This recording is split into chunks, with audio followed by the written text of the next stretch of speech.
As Vandana mentioned earlier, unfortunately, we had a cancellation. Dr. Anthony Arendt had to leave on a family emergency, but um, it is my pleasure to introduce Dr. Guangqing Chi. I asked him over the break how to properly pronounce his name because I'm really terrible at name and I'm pretty sure I butchered it completely. Uh, but Dr. Chi is going to talk about Polaris, pursuing opportunities for long-term Arctic resilience for infrastructure and society. So take it away. Yeah, thank you, Andy. Yes.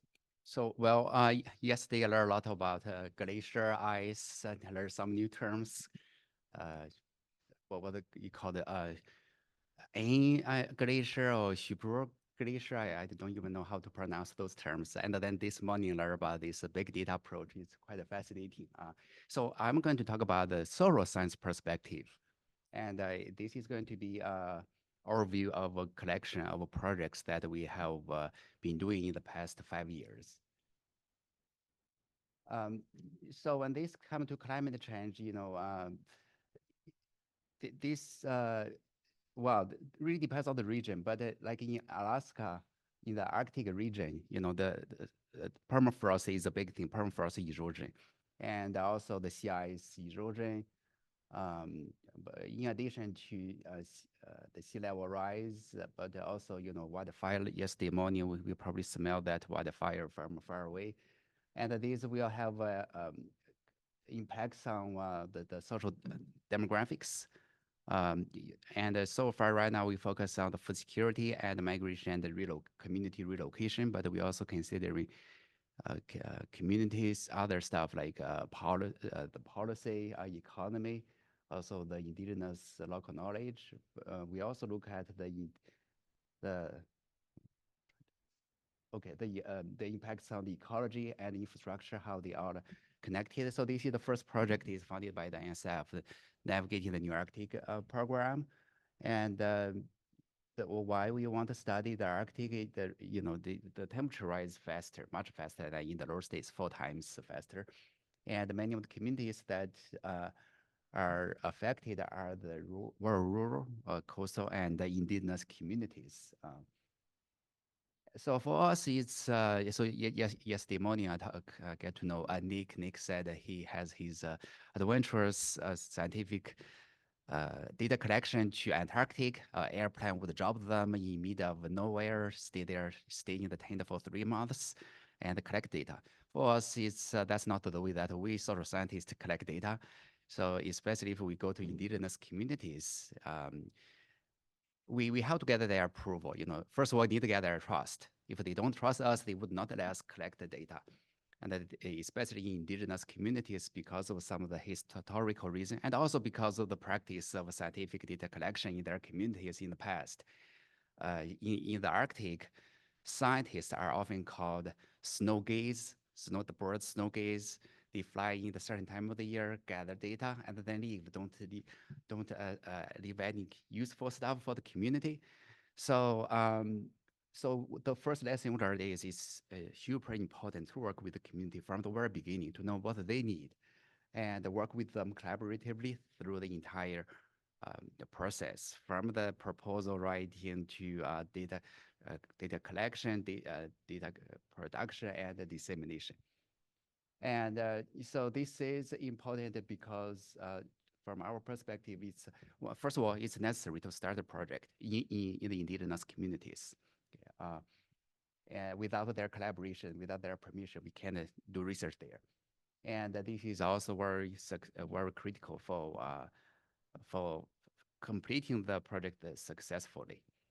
And as well as, so this will also be important to make a direct societal impacts. Like we come in when we write the first proposal in the Arctic, we have our own research question. We say, well, luckily we get the funding, but then when we get to the village, they say, no, this is not what we are interested. What your understanding is totally out of what we care about, or it's not true. So so we work with them to understand their needs, their concern, and that really helps our research to have direct impacts to serve them. So we started with one project, and now these are our team from the first project. And now we expand the collaboration with quite several universities, also the government agencies, and to some of the indigenous communities. So we started with the Bristol Bay, the Dillingham, and those red dots are the communities that we have a connection with, and we do research there. So all these are to study the climate change impacts on the community well-being. Yeah. And so try to make a connection to the glacier from yesterday. So glacier, yeah, glacier melt in Antarctic. I was in a conference about a month ago. This in Norway. So there is a glaciologist. Her name is Heidi. He showed up in the documentary. Like he talks about the glacier melt. Or, so for many of us, like we live in the lower states, we talk about the glacier melt. Okay, so what? Well, he said that if a science cannot touch people's heart, it is powerless. Okay. And I think she made a really good point is, we know those things, but why, how this affected population. So one thing is in the Bristol Bay region, we through our project, we have a few monitoring sites to monitor how fast the land has been eroded. And then combined with the satellite data, we do prediction of how fast the land they lose land, so it's about 15 feet per year, and that will. So in the Bristol Bay, this is their wastewater facility, wastewater treatment facility, and based on the estimation, it takes only will take 16 years to get there. So they would have to find a new site, to build a new to find the funding, and based on our product, the maps, they already applied, they already received over $10 million for the relocation of the new site. And another example is this is in Typhoon Mabok almost 2 years ago. So this is their 50-year typhoon hit the west coast of Alaska. Chilliwack is one of our study community, really devastated their community. You see the boat, the boat damaged, the many of the buildings are underwater. And so within a week after the Mabok, we sent a team there and do the evaluation of the damage. Um, so, one thing for us we want to know is like you see, you have the glacier melt, okay, but then this add on to this the extremes. So whether the storm, now the storm becomes more frequent and the magnitude is becomes stronger, how that affect the communities. And another here is we have a paper on the community. Oh yeah, okay, sorry about that. Yeah, thank you. So about the community relocation, there are some of the federal and the state government programs that they will help community if they are under environmental threat. They will give you the money to relocate your community. So that has already been done in some a few communities. Like there is a community in Louisiana South. They moved in the Arctic. Well, first of all, it's very expensive. That we know that, but a big thing there is there are so many of the communities under threat. Okay, you see here the erosion, 29 communities threatened by erosion, 38 affected threatened by flood, or 35 threatened by permafrost. The thing is, they can't get money from FEMA because of the definition of disaster. So FEMA's definition of disaster is that it is something rapid. You have hurricane, you have a huge flooding happened. But in Alaska, it's really the big thing is permafrost erosion. That is very slow. Slowly, well, no, shouldn't say very slow. That's a slow process. So that does not qualify for the disaster definition. Also, another is even if you qualify for their the definition, they also, when these come to the federal agencies, they would or the government agencies, they want to consider the cost benefit analysis. So they want to think about the ROI, for the same amount of money, or maybe I can help more people. But you think about in Alaska, villages are so small and also very expensive. So those requirement it also does not help them. But also, the villages are typically very small, only a hundred of few hundred people, where you find the people, the human power to navigate through all of the complicated programs to find the funding. So that's not easy. So we made some recommendations um, to address this. And another, well, yeah, a big thing here is about the food security and the nutrition.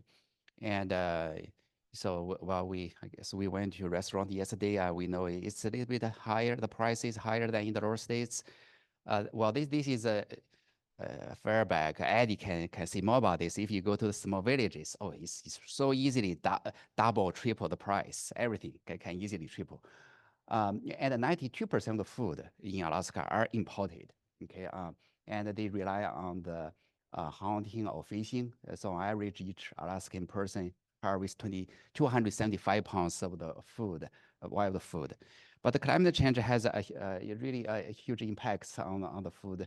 So say the fishing, the climate change affect the production of both the production and the distribution of salmon. Like in the Bristol Bay region, the largest salmon run size, their production has keeping breaking the records over the past few years. And then just not the YK Delta region, their production dropped badly. Okay, and so how about caribou? Caribou, Bristol Bay region, they used to have a caribou you can hunt. Now you can barely see them. They migrated to north. And berries, well, berries, wild berries is, all kind of wild berries. And because of the climate variation, it's sometimes hard to predict when this year is going to be early rain season or less sunshine. So that all affect the timing and the production. Then how about very north, like North Slope? The last presentation has a show map on the North Slope. It's very cold. They used to hunt whale. Well, they still hunt whale, and they would dig a big hole in the pit. They put the meat there, so you can use the food until the next year, until April. But now, because of permafrost erosion, the water can get in the pit and contaminate the food. Okay. And even grocery store food. So this, if you have time, try to see to go to a grocery store here in Fairbank. It's not going to be that high actually, but this is in one of the village. You see 1 gallon of milk, $8, and oh, no, okay, and well, sorry about that. And also the Coca-Cola is $25 for 35 cans. In many of the villages, they use the cargo, the boat to ship all the food to the grocery store. But I was told by a grocery store manager that sometimes they use airplane to ship Coca-Cola because it just sells so well. And here's another. You see the water. It's $11, well, $10 for a gallon of water. So we are trying to see, how the climate change affect food security, and that also compared to the store-bought food. So in one, so the benefits, well, yeah, I talk about the benefits of working with local communities directly. So one thing is we had a scoping trip in February 2020 in Bristol Bay. And right after we came back, the pandemic happened. And so we work with them because they are very concerned about it. Salmon fishing is the only income source they have. Okay, it's just about now from late May to the middle of June is their fishing season. If you miss that season, you don't have the income. But on the other hand, at that time, if you remember, we don't really know. We know it's really bad pandemic. We don't know how, yeah, to what extent. So people are concerned. So half of the community, not exactly half, yeah, but part of the community say, well, we can afford to open the season. We have to close it because of the health concern. But the others say we have no choice. If we don't fishing this year, we have no income. So we get ISF rapid a grant to study people's perception, and we found that people who are you know, it's the story is always is the low income and the indigenous, the vulnerable population. They are more concerned about the health issues, but they have no choice. It's still they are more likely to participate in the fishing. So we have another project. This is also during pandemic. Is during pandemic, you know, in some places they use a food bank or food pantry to help people, and they even set up some like the mobile food pantry to help distribute the food, help those vulnerable. So, but where you put them, you know, data for food bank is not good. There's just not a place, so a central place. You say, okay, is there a central database I can get to know the distribution of the from each food pantry food bag? There's not such data set available. It's very messy. Each of them, you know, because they work with the different parts, so it's difficult. We also have education part, and this is Obama dance with Dillingham when he went there, and this is our team. Also, the same lady taught us the dance, and now so here's the thing that when we start to work with the indigenous communities, we start to understand, you know, the Western knowledge, our research approach sometimes doesn't work. You know, they know better than they have been living there for 1,000 years. They know how to handle what's the best way to handle climate change. So we are expecting a new project from Belmont Forum to compare to see if the compare three regions. One is Alaska, another is Northern Norway, and French Polynesia to see their different approaches to deal with the climate risk. And we just received another grant, a multinational grant to study indigenous community, 100 indigenous communities in 13 countries to see their approach from their perspective, how they can handle the climate, food, and health nexus. Yeah, with that, I stop here. Thank you.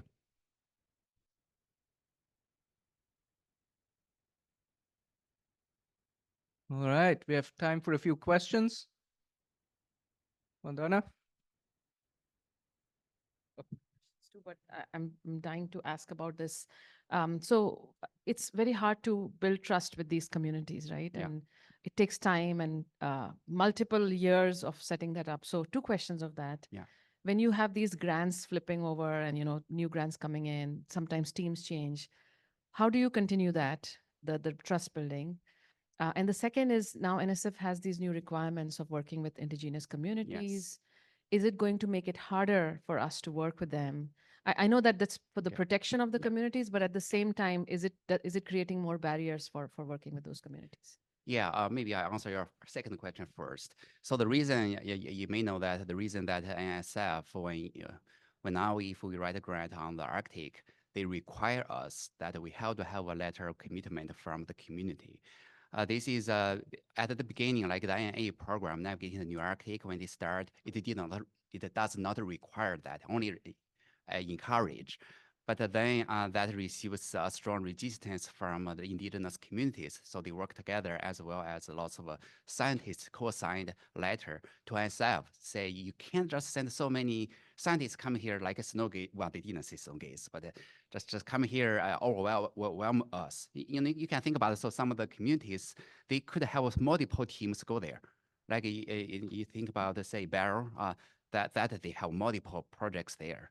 So we could say we two teams, we are study similar things, but can overwhelm them. And they don't like the way that they need to be more involved. So after that, INSF say, well, let's, you have to have the letter. And in order, yes, it is more difficult to write a grant, but it does help because the lesson that we learned from the first project is we have some letter collaboration through our collaborators. So we have collaborators from UA, UEF, they already have collaboration. So you would say if Eddie will say, well, I have the connection with that community, I can easily get a letter. But if that connection is not that strong, it makes the beginning of the study very difficult. So we had to modify our research questions to make this more fit to what they care about.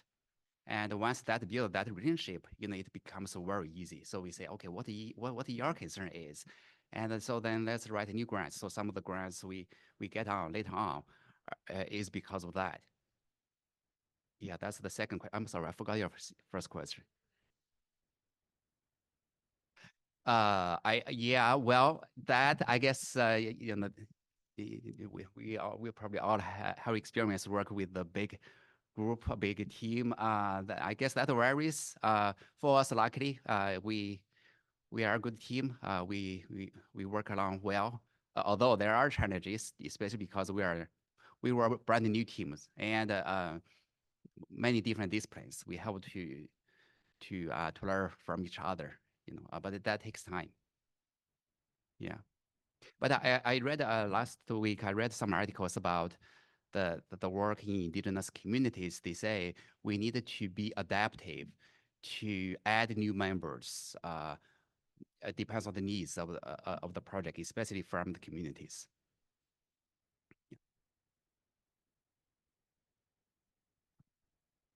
All right, one more question. This is super quick. Yeah, Beth Plaley. What is the Environmental Demography Network? Oh, it's my network, my group, my team. Environmental demography is a field where try to link the environmental and climate change to study population change. Okay, so the indigenous people are not part of that network. They're And no, right now They're not, it's okay. really just my lab Okay. from your yes, yeah. okay. Yeah. Okay, all right. It could be. Oh yeah, it could Something be to have a voice expanded. in. Yes, that's exactly. Yeah. Okay. Well, thank you. All right.